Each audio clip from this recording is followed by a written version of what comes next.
Samantala, bistado po ang isang lalaki na akusado sa pagpatay. Tinuturing din siya na top most wanted sa buong lungsod ng Valenzuela. Ang detalye sa ulat ni Isaiah Mirafuentes.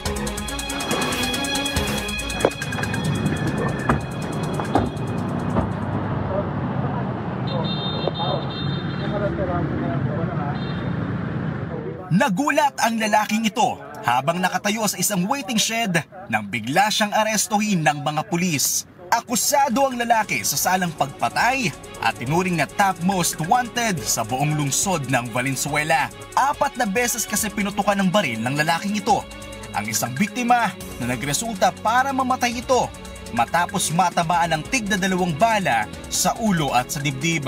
At nabaril rin niya ang paa ng kapatid ng namatay na biktima. May 1 buwan din siyang tinitikan ng mga otoridad bago tuluyang nadakip. Kasi itong mga biktima at ganun din itong suspect ay involved kasi ito sa tinatawag nating illegal na droga.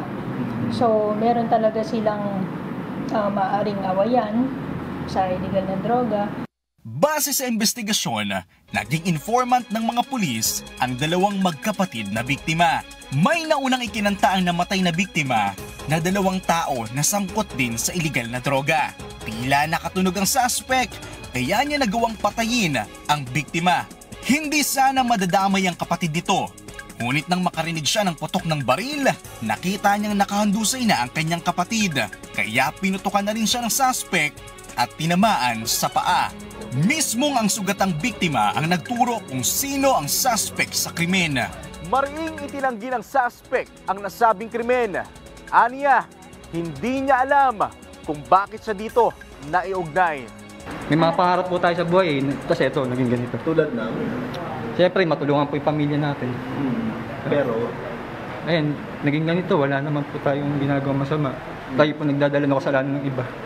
Kaka-29 anyos pa lamang ng suspect at may 2 siyang anak. Pagtitinda lamang daw ng siomay ang ikinabubuhay niya.